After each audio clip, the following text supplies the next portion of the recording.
자, 여러분, 그럼 영상을 보고 잘 문제를 풀었나요? 이제 교과서 내용을 가지고 선생님이 음, 어떻게 하면 예측하며 읽을 수 있는지 같이 한번 자세히 살펴보는 시간을 갖도록 하겠습니다. 자, 여러분들, 오늘 우리가 조금 전에 책 고르는 거하고 영화 고르는 거, 그리고 또 이제 그걸 가지고 문제를 풀었잖아요. 그래서 서점에 가서 시간을 파는 상점이라는 책을 골랐을 때 이제 표지를 보고 또 그 제목을 보고 이제 학생이 이거 재밌겠다.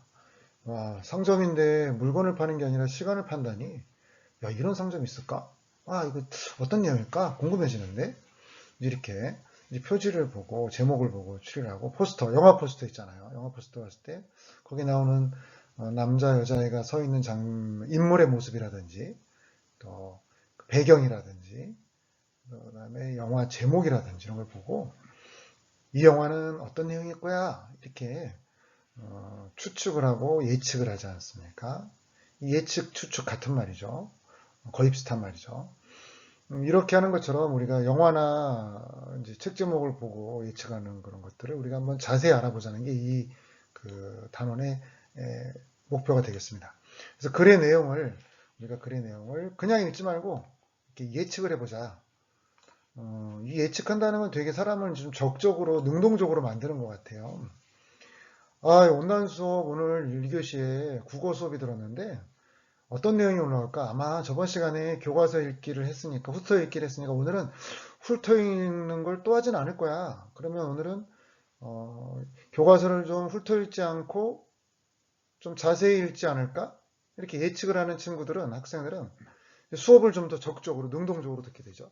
근데 그렇지 않고 뭐 오늘 뭐 하나 뭐 아무 생각 없어요. 그런 예측을 안 해요. 그러면은 갑자기 공부를 할 때 들은 내용이 뭔지도 잘 모르겠고 또 집중도 잘 안 되고 그러니까 흥미가 떨어지니까 이제 오래 공부를 못하게 되는 거죠. 지겨워지는 거죠. 그럼 시간도 더디 가고 피곤해지는 거죠. 그러면 재미없어. 그리고 탁 컴퓨터를 꺼버리고 나면은 이제 공부를 더 못하게 되는 거 아닐까요? 바로 그런 내용이죠. 오늘은 바로 이 예측하면서 한번 우리가 글 읽어보자. 자, 시작해 보겠습니다.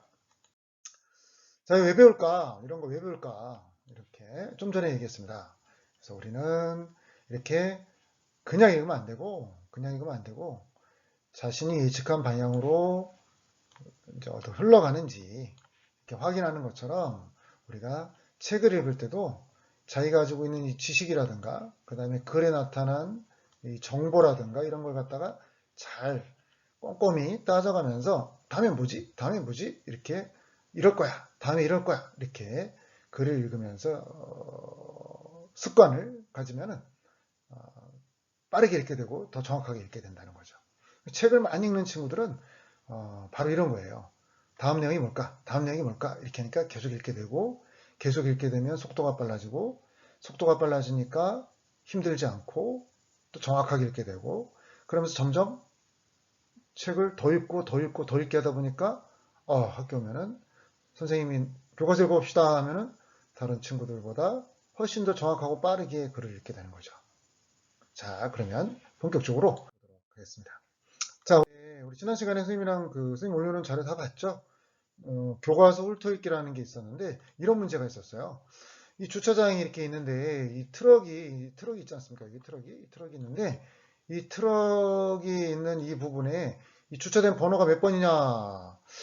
처음에 본 친구들 이렇게 봤을 거예요. 16, 그 다음에 06, 68, 88, 86, 98이죠. 이게 들썩났네요. 98 이렇게 읽었을 거예요. 이게 뭐지? 20 차이인가? 이것도 아닌데 60 차이고 이거랑 무슨 관계가 있지? 잘 찾으니까 이게 뭘까? 어떻게 된 거야? 한참 생각하다가 이제 우리가 이런 생각을 해요. 이게 사진을 좀 거꾸로 찍은 게 아닐까? 그래서 이제 주차를 뒤로 뒤집어 보면은 이게 68이 아니라 86. 그 다음에 이렇게 점점점 숫자가 이렇게 이어진다는 걸 알 수 있어요. 그래서 자동차 번호는 87이 된다는 걸 우리가 알 수 있었죠. 이렇게 우리가 주차된 번호를 알아내는 것처럼 이렇게 앞에 있는 거하고 이 앞에 있는 거하고 말이죠. 앞에 있는 거하고 앞에 있는 거하고 글씨 잘 쓰기 어려워요. 이렇게 마우스 써가지고 이제 앞에 있는 거하고 이 뒤에 있는 거하고 이렇게 우리가 따져가지고 우리가 모르는 이 x가 있어요. x가 이렇게 앞에 있는 걸 가지고 앞에 있는 걸 따져보고 뒤에 있는 걸 따져본 다음에 이건 아마도 이걸 거야라고 이렇게 탁 느낌표 오는 거죠. 찾아내는 거 이런 걸 우리가 뭐라고 하냐면 이 앞과 뒤에 있는 것들이 서로 어떻게 이어지는지 그 연관성이나 관계를 잘 따져서 읽는다고 해서 우리가 뭐라고 하냐면은 맥락을 읽는다라고 해요. 중요한 단어죠. 뭘 읽는다고요? 맥락. 그쵸? 맥락. 맥락을 읽는다는 건 이 모르는 거 요것만 생각하지 않고 앞에 있는 것도 생각하고 뒤에 있는 것도 따져보는 거죠. 수학도 그렇고 국어나 영어처럼 언어도 그렇고 또 사회과학처럼 어떤 그런 사회나 우리 자연현상의 어떤 그런 관계를 따진 건 전부 다 인과관계. 앞에 이러니까 뒤에 이런 일이 벌어져. 원인과 결과. 그 사이에 어떤 과정들이 있었을까. 이런 걸 우리가 다 맥락이라고 하는데요. 이 맥락을 잘 따져가는 사람들은 교과서나 선생님들 수업 내용뿐만 아니라 이 청소년 시기에 살아갈 때도 되게 잘 살 수 있어요. 무슨 말이냐면 내가 어제가 앞이 되겠죠. 내가 어제 너무 놀았어.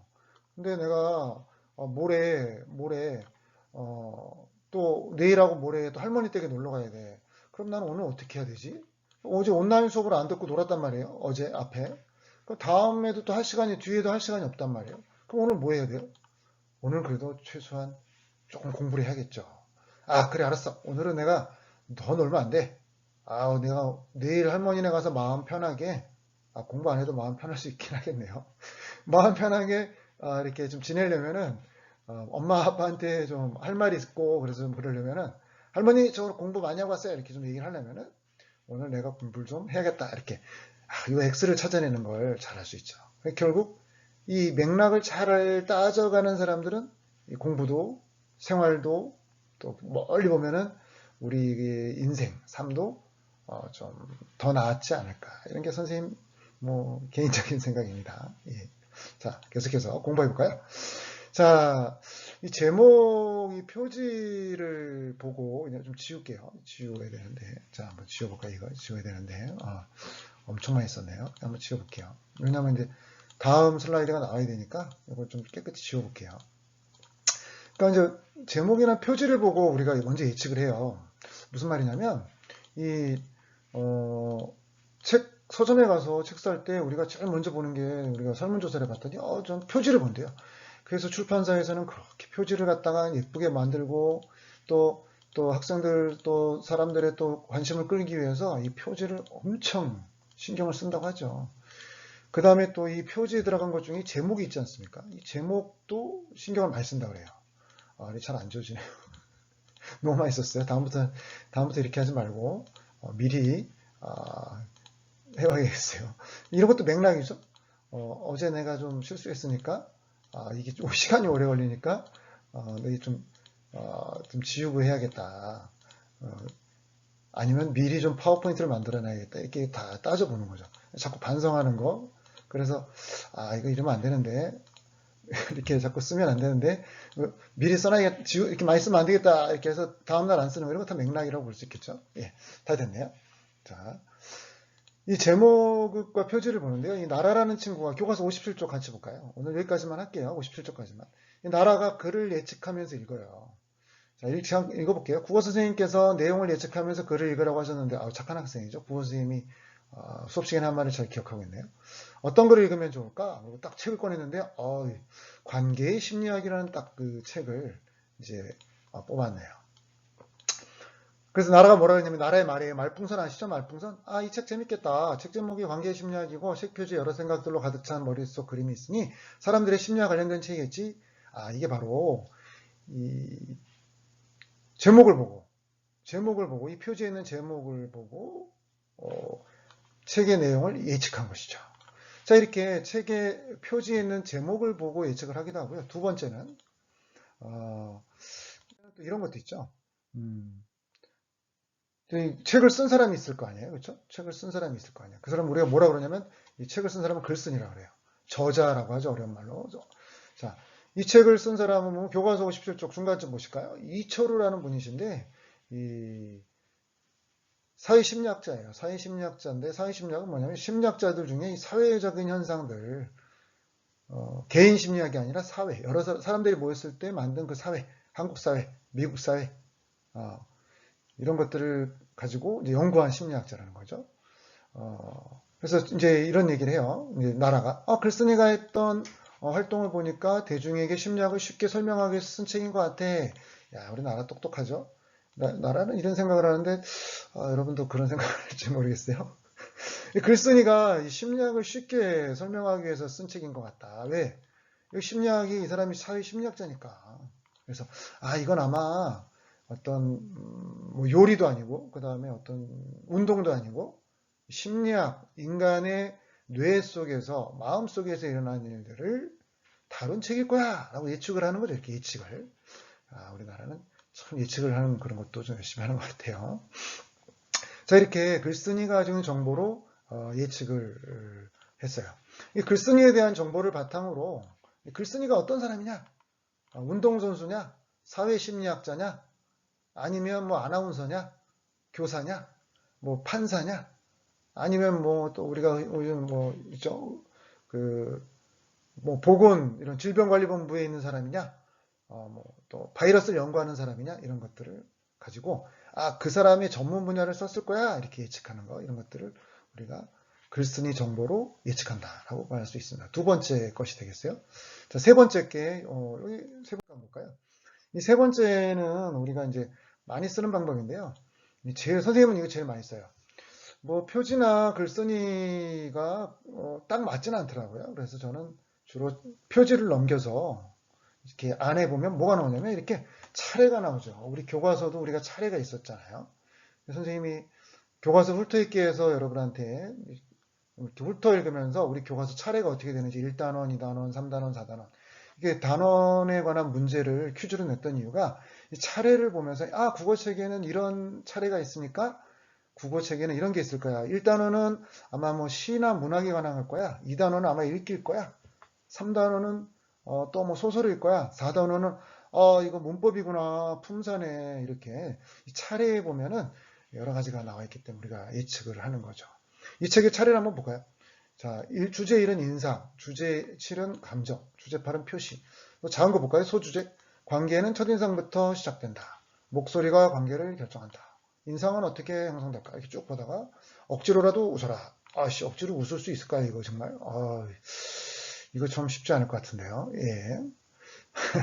억지로 웃어야 될 순간들이 있겠죠. 슬픈 사람 앞에서. 힘내!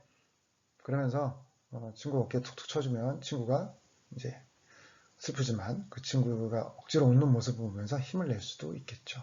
예. 슬픔은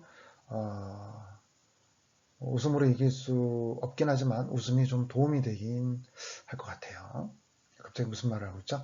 예, 이렇게 나라는 이렇게 했네요. 책의 이 차례를 나라가 하는 말이에요. 차례를 보니 이 책은 인간관계에 영향을 미치는 요인별로 글을 묶어 책의 내용을 구성한 것 같아.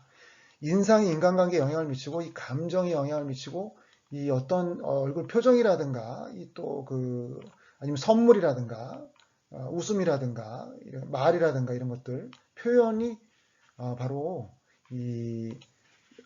인간관계에 영향을 준다. 이런 내용들을 아마 하게 될 것이다. 라고 나라가 예측했네요. 이 차례를 쭉 훑어보면서 이런 내용일 거야. 라고 나라는 예측을 했다고 볼 수 있겠습니다. 자, 여기서 우리는 이제 책의 차례를 갖다가 보고 책의 내용 구성 방식을 잘 예측할 수 있다. 이런 내용들이 교과서에 담겨져 있습니다. 자, 여러분, 어떻게 좀 오늘 강의 잘 들었나요? 이제 마무리 해볼게요. 네. 교실에서 하면은 좀 여러분 얼굴 보면서 같이 하면 더 생동감 있게 할 수 있을 것 같은데 선생님도 이게 또 온라인으로 여러분 이렇게 촬영을 하니까 좀 어색해서 좀 어려운 부분이 있습니다. 자, 그럼 정리해 보겠습니다. 자, 지금까지 잘 안 들었더라도 이거 한번 마지막으로 정리해서 들어볼게요. 자, 오늘 공부한 게 뭐라고요? 주제가 예측하며 읽기죠. 자, 첫 번째, 책에 나타난 이 제목을 잘 보면서 우리가 예측을 할 수가 있다. 이렇게 볼 수 있겠습니다. 그 다음에 또 표지에 드러난 것들을 우리가 잘 놓치면 안 되겠다. 이렇게 볼 수 있겠습니다. 자, 다음에 뭐가 있었죠, 여러분? 글을 누가 썼느냐? 어려운 말로 저자, 글쓴이에 대한 정보를 우리가 미리 살펴보고 책을 읽으면 예측이 가능하다. 마지막으로 선생님이 즐겨 쓰는 방법, 차례를 한번 쭉 훑어보면서 이 책이 대체로 이런 내용이구나 이렇게 하면서 우리가 이 차례를 통해서 글을 예측할 수가 있다. 여기까지가 우리가 오늘 배운 내용이었습니다. 자, 여러분,